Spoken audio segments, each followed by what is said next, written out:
Hey, what's up, guys? Isaiah here with Eternal Dominion Ministries and another edition in the series of the fruits of the Spirit. And so today's fruit is kindness. And so we'll read Galatians 5:22 and 23 to recap about all the fruits. And it says, "But the fruit of the Spirit is love, joy, peace, patience, kindness, goodness, faithfulness, gentleness, and self-control. The law is not against such things." All right, so the first question is, what does your kindness look like if it is rooted in the Spirit? Second question is your kindness more passive or active? And the last one is, where is your kindness being challenged the most? That one is a good one. Because I'm sure already you started thinking about somebody. You're like,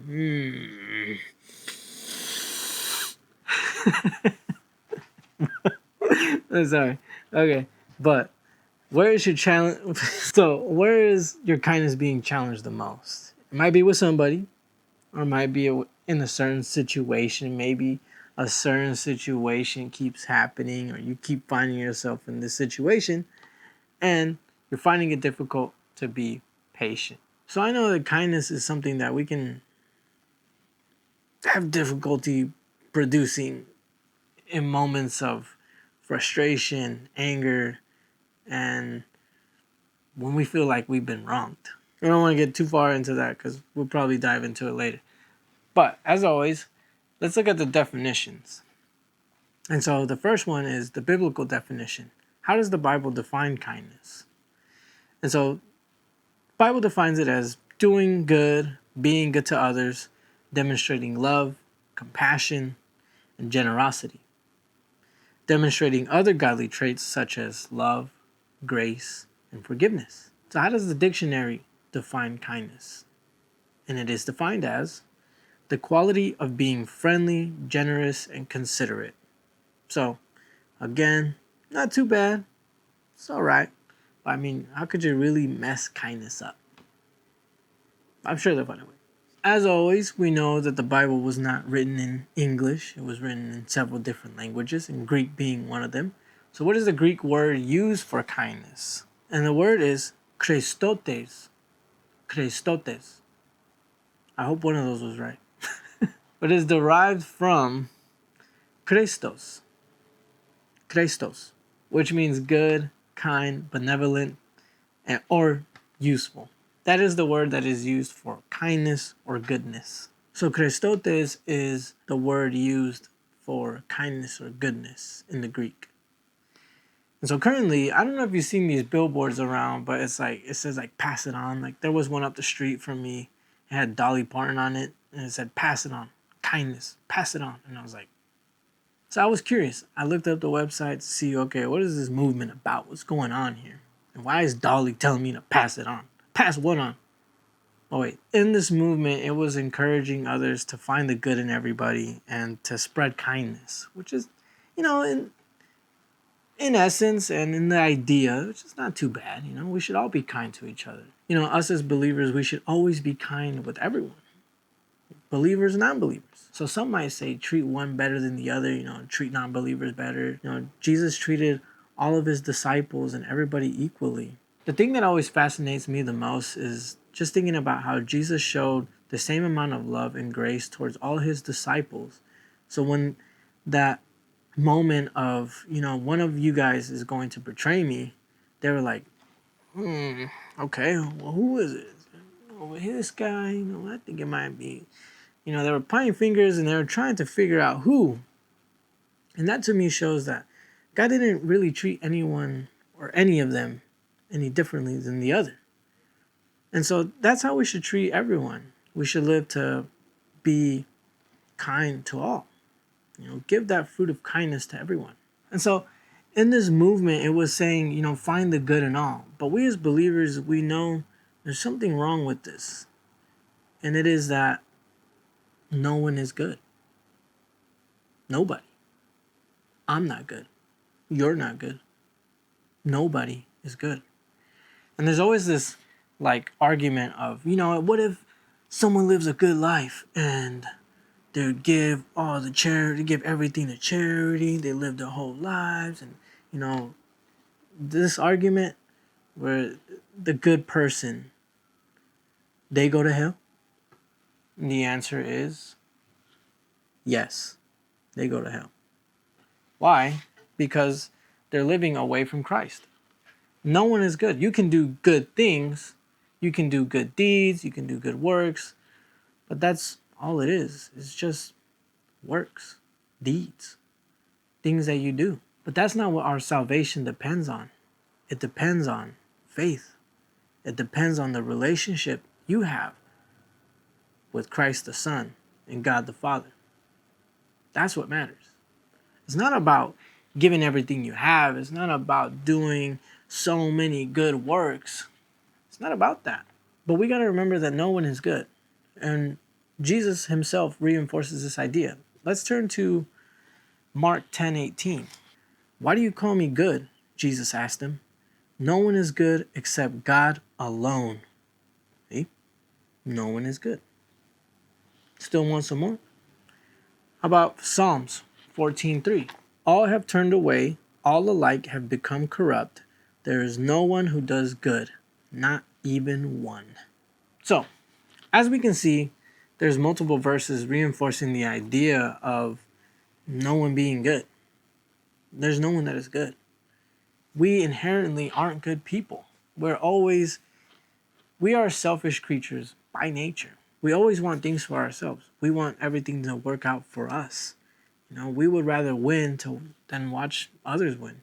We always feel like, man, I should have that, not him. We see people that we despise or that we don't like, and when they get things that we want, we're like, why them? That should be for me. Many of us believe that we can change ourselves, that we can do it on our own, but that's far from the truth. We can't. We struggle when we try to do this. I've struggled when I've tried to do this. There was many points in my life in which I thought I could achieve something, I could change myself. I had so much anger and hatred in my heart, and there was so much lust and just wickedness in my heart that I thought that I could just get rid of just by just being focused. I can focus myself and it won't happen. It didn't happen. It just doesn't happen like that. That's the truth. Because we're weak. We want these things to work out for us. We think we can change ourselves, but it just won't happen.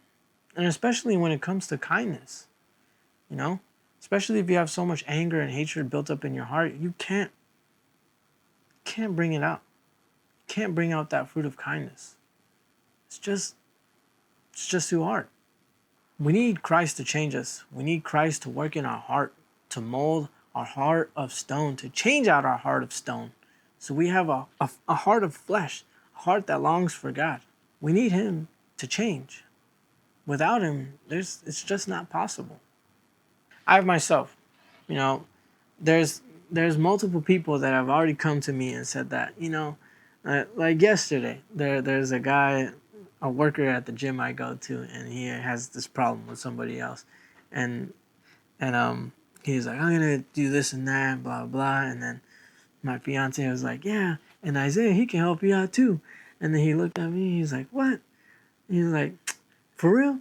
You would help me? And I was like, sure. I didn't really know what was going on, but he's like, I can't even imagine that. What would you do? Like, you walk up like, hey, you shouldn't do that. Oh. So it makes me happy to know that people don't really see that, I can't be any other way than this. A calm person, someone who's always got the smile on. And it makes me happy because that wasn't me. And it hasn't been that long since I was somebody else. And it makes me happy to know that people really see the change. And that change is not from me. The kindness in my heart, the kindness that I give, is not from me. It's from Christ working within me. He is the one that gives the fruit. And that's the truth. But anyways, I know that got kind of deep there, but it's true. It's true. We can't change on our own. We need Christ to help us. It's hard for us to show kindness, especially to those that we don't like. So, for example, think about like cops. Cops get hated on so much now. It's like, geez, give it a rest. Homeless, people of other ethnicities or races, of their skin color, and people hate the religious, people hate the non-religious, and it's just like there's so much hate towards so many people. Kindness is a difficult fruit to bear, and a lot of times it's because we don't want to seem like we're weak. We want to feel, or we want to show this exterior person of being tough. Don't mess with me. I'm not kind. Okay. No, but we want to show like a tough side. But for what? What do you have to prove? What is there to prove? We want to answer hatred and anger with more hatred and anger. And that really doesn't do anything other than make things worse. See, but kindness is not that. Kindness it's selfless, it's merciful, and it's forgiving. So what are some examples in the Bible? Let's take the story of Joseph and his brothers. Now, again, a quick overview. And this story can be found in Genesis 50, 15 to 22, and Genesis 37. So the overview is Joseph is very much loved by his father. And he gets a nice coat, and it seems like he's turning out to be the favorite. And his brothers get jealous of him. And so eventually, they sell Joseph into slavery. And they're just like, yeah, see ya. but no, so they sell him into slavery, and Joseph is now subjected to be a slave. And he's there for a long time. But God takes his situation, and now he changes it to be something good.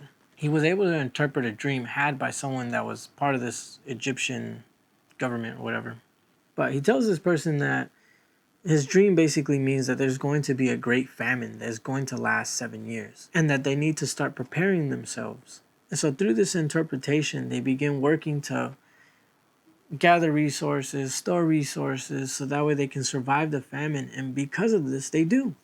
And later on, Joseph's brothers, they come and they find him, and they need help. And Joseph sees them, and they see what's going on, and he says, "You planned evil against me. God planned it for good." So he shows them kindness. Because many of us in Joseph's shoes have been like, I don't know him. Who are you? Or worse, I know you. So Joseph shows his brothers kindness. But this is kindness. This is obviously a fruit from God. That fruit of kindness. So what about another example? How about let's take the example of Jesus and the adulterous woman. This comes from one of my favorite stories. And so the story is a woman is caught in adultery. And so the Pharisees grab the woman, but they don't grab the man.